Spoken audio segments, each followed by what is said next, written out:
Observing Sabbath, a spiritual discipline. This lecture is to share a brief story about my experience observing Sabbath. It began in 2009 while I was studying for my Doctor of Ministry program. We were required before our first time on campus to read a number of books about Sabbath. And then while on campus, we delved into the scripture of studying Sabbath. We were forced to take a Sabbath as an entire group, as an entire cohort, and we were challenged to go home and complete a 4-week experiment of Sabbath. While we were doing this, we also needed to be writing a number of papers about the meaning of Sabbath. One of the things we learned in our study was that in the creation story in Genesis 2:1, the only thing God names holy is Sabbath rest. He created the Sabbath and made it holy. And so we know also in the Old Testament that this is where the rules about what to eat and how to work or not work, what you needed to do to practice Sabbath, we know this is where they begin to develop. And so then we studied the New Testament, and we realized that the Sabbath was still, of course, observed. There weren't as many experience or examples of Sabbath as joyful as there were in the Old Testament. And then, of course, we know the stories of Jesus challenging the status quo and how he worked or how he healed on the Sabbath and how that made others angry. And so we also then started to look at Sabbath as a community practice. Now, in the particular community that I serve, historically, Sunday, all the businesses were closed. There was not a single business that was open on Sunday. Well, that's not the case anymore now. Now the taverns are open on Sunday, the gas stations are open, and when we had a restaurant, that was open as well. There used to be no liquor sales on Sunday. Now there are all kinds of liquor sales. In the state of Illinois, I believe the law is still noon. You cannot buy liquor before noon on Sunday, but I also think that might have changed based upon community. There used to also be no school events on Sundays. Well, in our small school district, very tiny school district, we have events on Sundays. And though they may say they are not school events, they revolve around the school groups, or they take place in the school building. Our school district used to have a church night. That meant one night a week. There were no school events so that you could spend time at your church or with your family. That no longer takes place. There is something every night of the school week and oftentimes on the weekends in our school district. Even holidays are no longer free days. If you remember or pay any attention to the advertisements that come out around the holidays, most businesses are now opening up on holidays. The result is that there is no community practice of Sabbath. Even in our small rural community, there is no day of Sabbath. And so I can only imagine how it is for those of you who live in larger communities where nothing shuts down ever. I recall living in urban areas when it didn't matter what day it was or what time it was. I could find exactly what I needed. I just had to go over to that business. Now, Sabbath in a congregation's practice. In our congregation, it's a little bit different because we are smaller, but still I think some of the same things apply. We must always seem busy. If the church is not busy, then people think things aren't happening at the church. If the building itself is not busy, if there aren't cars in the parking lot, the doors aren't opening and closing, the lights aren't on. Programming, it always seems like there must be programming. There must be something happening all the time. And office hours, the pastor needs to have office hours so that people can see that something is getting done. Now, in a lot of churches, I know the doors are locked unless there's someone in the building. In our congregation, in our building, we leave the doors unlocked throughout the day to allow people to come in to pray. If they have a need in the church building, they need to be in there. But oftentimes the doors are unlocked all from about 8 o'clock until about 8 o'clock at night. And so then that is a different practice than even the congregations around us. One small way in which we are trying to encourage the chance for people to rest or at least pray. Christmas Eve or Christmas Day There seems to be a push lately in a lot of the literature to close on Christmas Eve or Christmas Day, that pastors and staff, they should be allowed that day to celebrate, those 2 days to celebrate with their families. In our community, that is not happening. If Christmas Day falls on a Sunday, then we have worship on a Sunday. If Christmas Eve, we always have worship, which means that I do not spend Christmas Eve or Christmas Day typically with my family, my extended family. And if my immediate family, if they would like to spend Christmas Eve or Christmas Day with our extended family, then that means they have to choose to be away from me. And so Christmas Eve and Christmas Day are not even days allowed for rest. However, in larger areas, it seems to be the push now to not have services on those days. And what does it say if traditionally one of the biggest celebrated holidays of the Christian church, we are looking to use that as a Sabbath day because our pastors and our church staff are not getting rest? I'm curious about what others think about that. And so also, is rest possible? In your congregation, is there time for rest? Is it scheduled in that people can rest? Or are there constantly things happening, or more meetings happening, or more events being planned? In our particular congregation, I tend to take the same 4 weeks off every year when it works out with what we have planned in the summer. And I take them off in the summer, and I have historically taken them the same time. And that becomes a time of rest for our congregation, because everybody, though we still have services on Sunday and some events are still taking place, everybody knows that those are the weeks that the pastor is gone and the meetings are canceled. And whether intentionally or unintentionally, it has become a practice we've adopted that late July, beginning of August, right before school starts, we have a bit of rest, though not completely a Sabbath rest. Now, Sabbath as a personal practice. When we think about Sabbath as a personal practice, or Sabbath even as a family practice or a congregation's practice, these are the things we're looking for. Do you have a time of holy rest? Do you have a time to sleep, to be in prayer, to read scripture, to find joy, to celebrate joy? Do you have a time when you have no work of any kind? Chances are the answer to any one of those questions is no, especially since you are students. So, back to the Sabbath experiment I was mandated to try. I was mandated to take 4 weeks in a row. They had to be consecutive weeks, and I had to have 7 days in between each day in which I practiced Sabbath. Now, considering that I had young children, one still not even in school, it seemed near impossible to figure out how we were going to practice Sabbath. But I came home and I said to my family, we needed to do this. Let's plan this together. So we looked at our calendar. We figured out when we had 4 Saturdays in a row when we could practice Sabbath, and we scheduled those on the calendar.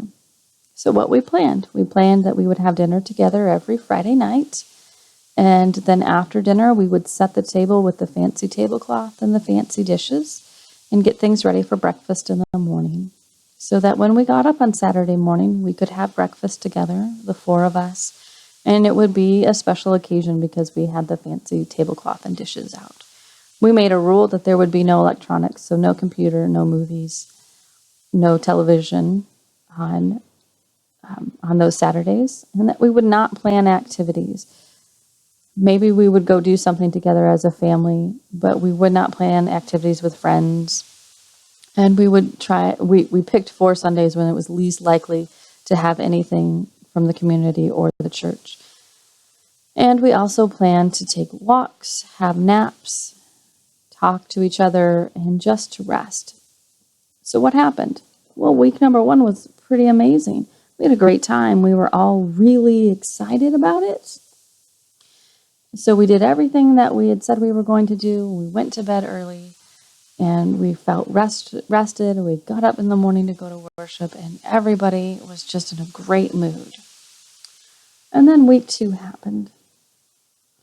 In week 2, we were a little less enthusiastic, but because I had to do this, I was determined we were going to do this, and we had made a commitment we were going to do this.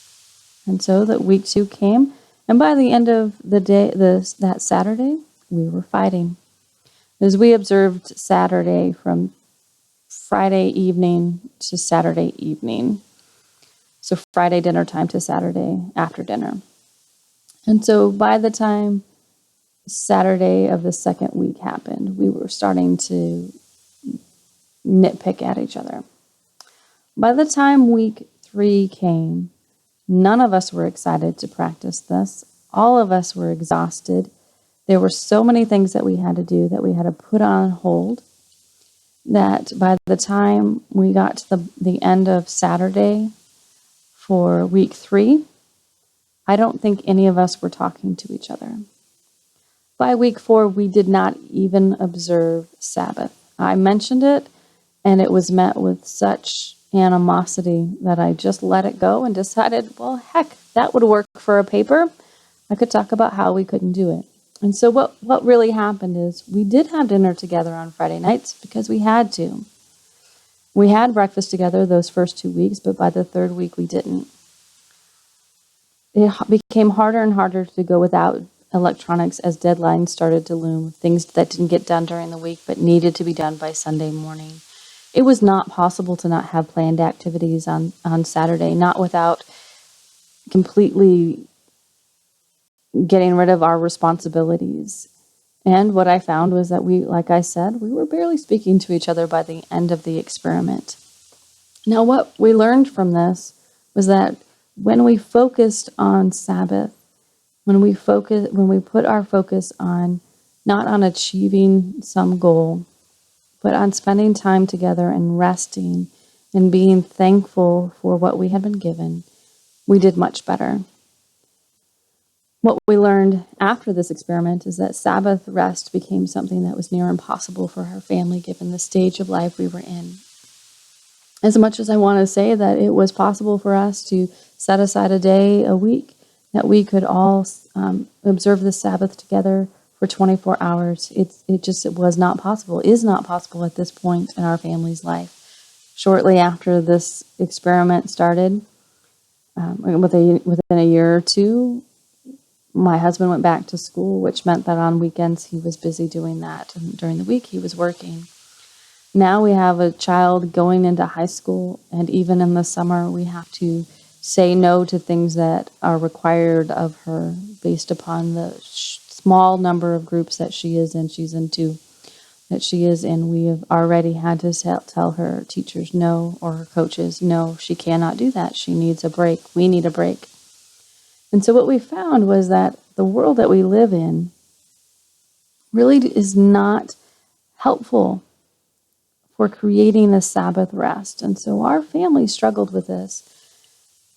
And this has led to a lot of conversation in our congregation about not planning things every weekend, not planning things throughout the entire summer or even throughout the school year, but to focus our attention on those items, on those events that we really want to happen, and not clog up everybody's schedule with a bunch of other activities and then making them feel guilty when they're not there, or exhausting the rest of us because we're putting together a bunch of activities that very few people will come to. And so we've decided that we needed to learn a way to model Sabbath rest. And in our family, we do not have that Friday evening to Saturday evening, but we do have Sunday afternoons, which most Sundays of the month, we can have a good chunk of 4 or 5 hours. We're hopeful this summer that we can take Saturday afternoons, maybe about 4 hours on Saturday afternoon. The point is, it's not to be legalistic about it, but to really be mindful of, are you giving yourself and your family a chance at holy rest? And if you can't or aren't, find ways that you can do it in small ways. I have been told that once your children move out of home, that there is more time, and that my retired colleagues, or at least my empty nest colleagues, say that there's a little bit more time and it's a lot easier to plan a Sabbath rest. So my challenge for you is this. Read some of the recommended resources on the last slide. And if you don't already practice the spiritual discipline, develop a plan to practice it in your own home. Then do what I did and try and practice Sabbath for 4 consecutive weeks. At the end of that, evaluate the process. What went well? What went poorly? What did you learn? What can you adopt? How can you adopt the spiritual discipline as a practice? What little parts of it?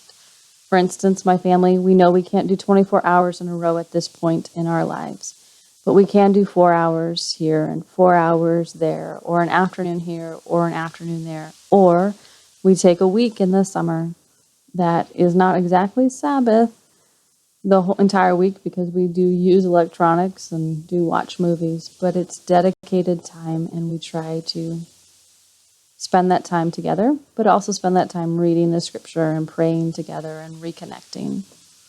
And so then after you have done this, report back to all of us. And I'll make a discussion board forum in our next Blackboard shell, because I want to give you time, if you're going to do this, to have time to think about it, to do it, and to report back. But mostly remember that this spiritual discipline is like any spiritual discipline. It takes time and it takes practice. And sometimes we have to change our expectations so that it can happen, so that we can understand that rest. One of my colleagues, she, after her children moved out of home, she takes Thursdays as her Sabbath. From Thursday morning when she gets up until Friday morning when she gets up, that is her Sabbath. And she spends that day reading and in prayer and taking a nap. And so that on Thursdays, if she has something that she cannot avoid, she's been observing Thursday Sabbaths for about 20 years now. If something happens and she has to do something on a Thursday, about Thursday by 1 o'clock, she's pretty much checked out, because her body has gotten used to that rhythm. So I encourage you to read these books. I have read the first 2 a couple of times, and they are very good. The third one is one that is on my list, because it seemed as if it were something close to what we had done as an experiment. I encourage you to read them, to share them with others, and to just try and develop an understanding of the spiritual practice, and see if you can, the spiritual discipline, and see if you can incorporate it into your life. And then if you do and are able to, how that affects not only your own well-being or your your family, but also translates into the context of your work. What if you can do this with more people? If you can practice Sabbath, if you can read these books with other people and talk to them about what they're doing, how does that look? Now, I know that all of you are serving in a youth pastor or youth director capacity, and I have tried my hardest to welcome or to teach about Sabbath with our teenagers when they come through confirmation. And we take a weekend that is as close to a Sabbath weekend as most of them have gotten. And it is always amazing to me what that amount of rest, how much energy and enthusiasm they have when they walk back, when we come back from that weekend and they are with their families again and they walk back into the church the next week. It is something that most of them are still talking about. It's been nine years since the first one I have done, and I have students from that first class who still like to talk to me about that weekend that they had. And so I would encourage you to take this back after you have studied it and you've practiced it yourself. Take this back to your teenagers and help develop good habits in them now, so that they won't be in their late 20s and in their mid to late 30s or in their 40s or in their 50s before they're learning how to rest in God's presence. I look forward to hearing how this goes for you.